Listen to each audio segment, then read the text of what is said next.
मित्रों, गौतम बुद्ध के प्रेरणादायक उपदेश आपके जीवन में दिलाएंगे सफलता।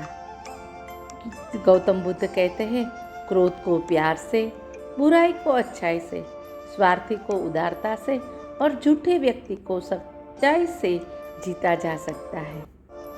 गौतम बुद्ध कहते हैं कि जिस तरह तूफान एक मजबूर पत्थर को हिला नहीं पाता, उसी तरह समझदार व्यक्ति अपनी तारीफ या आलोचना से प्रभावित नहीं होते। वह कहते हैं कि हम ईर्ष्या और नफरत की आग में जलते हुए इंसान को इस संसार में खुशी और हंसी स्थायी नहीं हो सकती। अगर आप अंधेरे में डूबे हुए हो तो आप रोशनी की तलाश क्यों नहीं करते? एक जागे हुए व्यक्ति को रात बड़ी लंबी लगती है, एक थके हुए व्यक्ति को मंजिल बड़ी दूर नजर आती है। इसी तरह सच्चे धर्म से बेखबर मूर्खों को जीवन और मृत्यु की सिलसिला भी उतना ही लंबा होता है। अतीत में ध्यान केंद्रित नहीं करना, ना ही भविष्य के लिए सपना देखना, बल्कि अपने दिमाग को वर्तमान क्षण में ही केंद्रित करना चाहिए। एक मूर्ख व्यक्ति एक समझदार व्यक्ति के साथ रहकर भी अपने पूरे जीवन में सच को उसी तरह नहीं देख पाता, जिस तरह एक चम्मच सूप के स्वाद का आनंद नहीं ले पाता है। मित्रों, जिस तरह आकाश में मिट्टी उछालने पर मुंह पर गिरती है, उसी तरह मूर्ख व्यक्ति जब अच्छे लोगों के साथ बुरा करने की कोशिश करता है, तब उसका ही बुरा होता है। अगर आप गुस्से के लिए दंडित नहीं होते हो, तो आप अपने गुस्से द्वारा ही दंडित हो जाते हो। दूसरे लोगों को दोष को नहीं दिखाना चाहिए, उनकी गलतियों को, इसके बजाय अपने खुद के कर्मों को देखकर आप क्या कर रहे हो और क्यों कर रहे हो, बाकी कैसे करना है, बस उस बात पर ही हमें विचार करना चाहिए। तुम जिसकी जितनी परवाह करोगे, उतना ही दुख परवाह पाओगे, और जब तुमने परवाह करना छोड़ दिया तो दुख होगा ही नहीं। तब लोग आपको तकलीफ देना भी बंद कर देंगे। तो जिंदगी में आप एक ऐसा वसूल बनाओ कि जो तुम्हें इज्जत नहीं देता, प्यार नहीं देता, सम्मान नहीं देता, उसके पास मत जाओ, क्योंकि जीवन में क्या होगा वो हमें पता नहीं।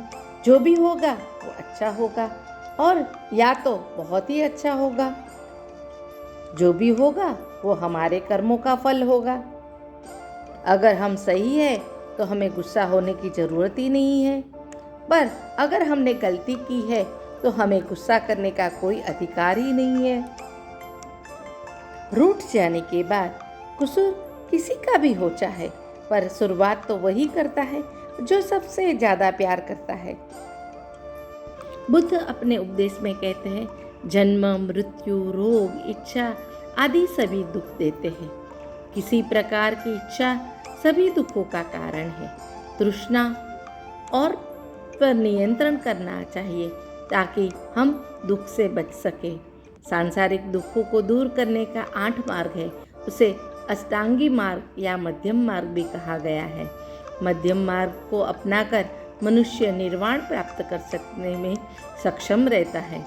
अष्टांग मार्ग में कहते हैं, सम्यक दृष्टि, सत्य असत्य, पाप पुण्य आदि के भेदों को समझना, सम्यक संकल्प, इच्छा और हिंसा के विचारों का त्याग करना। तीसरा है सम्यक वाणी, सत्य और विनम्र वाणी बोलना। सम्यक कर्म, सदा सही और अच्छे कर्म करना। सम्यक आजीवन, जीविका के उपार्जन के हेतु सही तरीके से धन का अर्जित करना या कमाना। सम्यक व्यापन यानी बुरी भावनाओं से दूर रहना। सम्यक सृष्टि, अच्छी बातों और अच्छे आचरण का प्रयोग करना।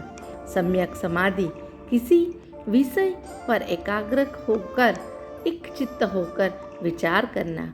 बुद्ध ने अनेक बौद्ध संघ की स्थापना की है और उन्हें विहार कहा जाता है।